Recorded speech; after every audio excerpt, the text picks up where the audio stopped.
കമലഹാസൻ്റെ അപൂർവരാഗങ്ങൾ എന്ന് പറഞ്ഞ സിനിമയിൽ കമലഹാസനായിരുന്നു നായകൻ. ആ കമലഹാസൻ്റെ സിനിമയിൽ തന്നെയാണ് അദ്ദേഹം അഭിനയ ജീവിതം അവസാനിപ്പിക്കുന്നു എന്നാണ് പറയുന്നത്. അതായത് അദ്ദേഹത്തിൻ്റെ 174ാമത്തെ മൂവി അത് കമലഹാസൻ്റെ ഒപ്പം തന്നെയായിരിക്കും എന്നാണ് പറയുന്നത്. അദ്ദേഹത്തിൻ്റെ പ്രവൃത്തികളെല്ലാം ഒരു കൊടുങ്കാറ്റ് പോലെയാണ്. തീരുമാനങ്ങളും എല്ലാം ഒരു കൊടുങ്കാറ്റ് പോലെ വരും. സിനിമയിൽ പോലെ തന്നെ ഡിസിഷനൊക്കെ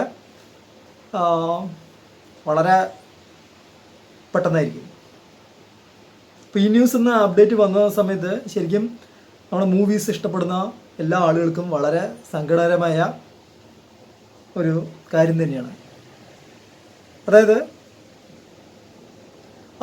ഈ 1974 അദ്ദേഹത്തിന് ആദ്യത്തെ മൂവീസിലെ അപൂർവരാഗങ്ങൾ എന്ന് പറഞ്ഞ സിനിമയിൽ അത് നായിക എന്ന് പറയുന്നത് ശ്രീവിദ്യയായിരുന്നു.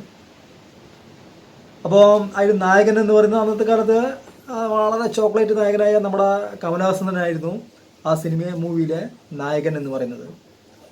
അപ്പോൾ അതിലെ ഒരു ലൊക്കേഷനിലെ ഒരു ചെറിയൊരു വിശേഷം പറയാം. അതായത് അന്ന് കമലഹാസൻ കത്തി നിൽക്കുന്ന സമയമാണ്, രജനീകാന്ത് തുടക്കക്കാരനും. അപ്പോൾ ഒരു ഷൂട്ടിംഗ് ഇടവേളകളിൽ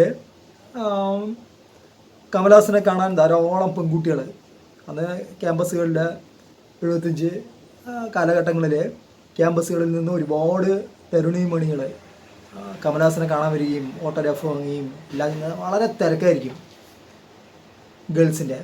അപ്പോൾ ഒരു സൈഡിൽ നിന്ന് രജനീകാന്ത് അദ്ദേഹത്തിൻ്റെതായ ഒരു ഗിമ്മിക്കുകളുണ്ടല്ലോ, ഗ്ലാസ് വെക്കലും മറ്റേ സിഗരറ്റ് എറിയലും അതും കാണിച്ച് നിൽക്കുമായിരുന്നു അത്ര. ഇത് ശ്രീവിദ്യ അദ്ദേഹത്തിന് പറഞ്ഞതാണ് കേട്ടോ അദ്ദേഹത്തിൻ്റെ അവരുടെ ഇൻ്റർവ്യൂവിൽ. അതായത് ഇപ്പോൾ രജനീകാന്ത് പറഞ്ഞു ശ്രീവിദ്യയുടെ അടുത്ത്, അതായത് കമൽ സാറിനെ കാണാൻ എത്ര പേരാ വരുന്നത്, എത്രയാ പെൺകുട്ടികൾ വരുന്നത്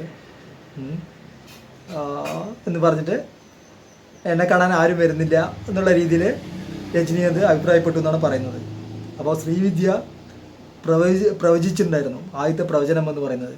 അതായത് അധികം താമസിയാതെ തന്നെ നിങ്ങളെ കാണാൻ, നിങ്ങളെ തമിഴ്നാട്ടിലെ തന്നെ അല്ലെങ്കിൽ ഇന്ത്യൻ സിനിമയുടെ തന്നെ സൂപ്പർ സ്റ്റാർ ആകുകയെന്നും നിങ്ങളെ കാണാൻ ഇഷ്ടംപോലെ ആളുകൾ, ഇഷ്ടംപോലെ തരുണീമണികൾ, ഇഷ്ടംപോലെ ഫാൻസുകൾ നിങ്ങളെ കാണാൻ വേണ്ടി കാത്തിരിക്കുമെന്നും അന്ന് ശ്രീവിദ്യ പ്രവചിച്ചിട്ടുണ്ടായിരുന്നു.